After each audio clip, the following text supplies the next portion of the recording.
Hello, world. Welcome to episode 219 of the Jimmy Canz Show. Classic Supercard Retrospective time. We're going to take a look back at WCW Halloween Havoc 93. All right, let's get into it. Um, this event was held October 24th, 1993, New Orleans, Louisiana, at the Lakefront Arena. Attendance 6,000, broadcast live on pay per view, and later released on VHS, courtesy of Turner Home Entertainment. Our opening contest this evening, six-man tag team action. The team of Ice Train, Charlie Norris, and the Shockmaster taking on the trio of Harlem Heat, Kane and Cole, and the Equalizer. Funny story, as of 92, Halloween Havoc opened with a six-man contest, just like this one. um, so the babyfaces get the win here after a Shockmaster power slam.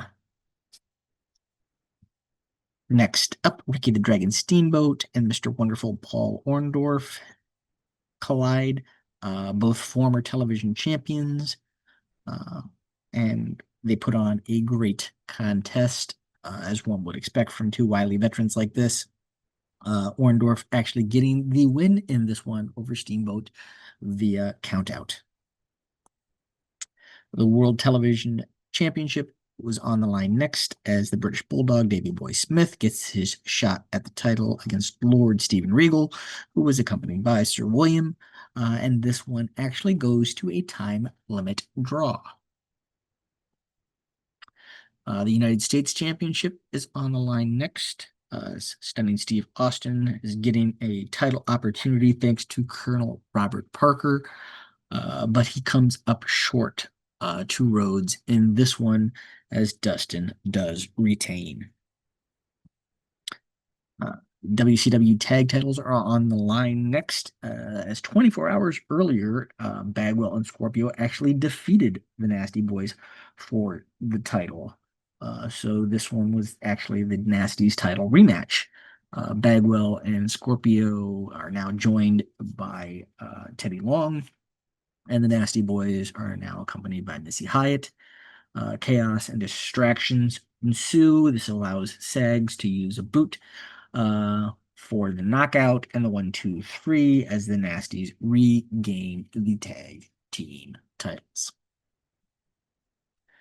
The franchise Sting takes on Sid Vicious with Colonel Robert Parker in his corner, as for whatever reason Sid is taking exception to Sting being called the franchise. Now, let's be honest here. At this point,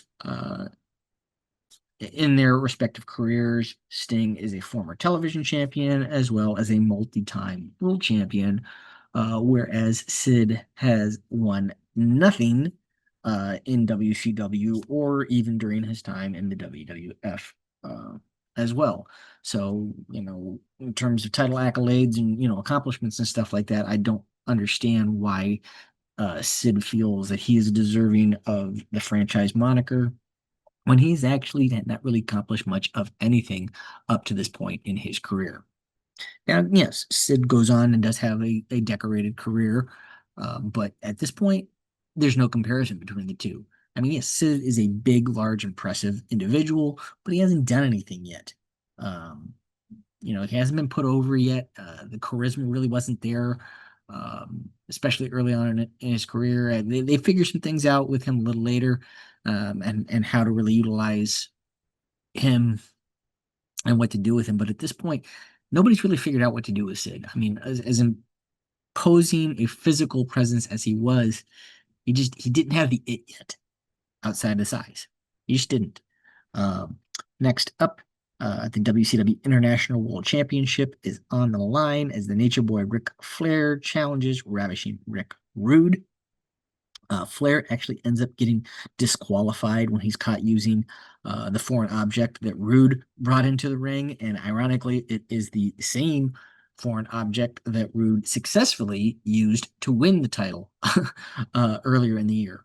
So it's kind of a funny thing there. He brings it in again, and essentially it gives him the victory, even though this time around he doesn't use it. Flair gets it from him and then ends up getting disqualified. But anyway, next up is the main event, our final contest of the evening. Spin the wheel, make the deal between Cactus Jack and the WCW World Heavyweight Champion, Big Van Vader, joined by Harley Race. The wheel lands on a Texas death match. This is a non-title contest, yeah, but Vader ends up getting the win in this one. Anyway, uh, title or not. So your winner of the Texas death match is Big Van Vader. In terms of Hall of Fame involvement on this show, quite a few. Let's see what we got here. 1, 2, 3, 4, 5, 6, 7, 8, 9, 10, 11, 12, 13, 14. 14 Hall of Famers on this show. Um, I'm pretty sure Ventura was on commentary. There's another one. Bischoff was doing interviews. There's another one, so you look at it all, pretty Hall of Fame laden uh, card on this one. In terms of a score on this one, in terms of WCW pay-per-views at this point, this was not that bad of a show. You had multiple title matches, you had a tag team title change, uh, but I mean, was it perfect? No, but it was a pretty good show, and there was a story being told in most of these matches. Um, and the quality of the overall wrestling was pretty good too. So this was a pretty good WCW show, and I will actually give this one. Um, I'll give this one an actual 8. 8 out of 10. Like I said, pretty solid show all in all. So there you have it. Our next classic retrospective that we'll be taking a look at will be another WCW contest. It will be Clash of the Champions 25. So circle on back uh, for that one when we drop it. Give us a like, give us a share, a subscribe if you haven't already. Wherever you are, hope you're doing well. Take care of one another, and I will see everyone when I see you.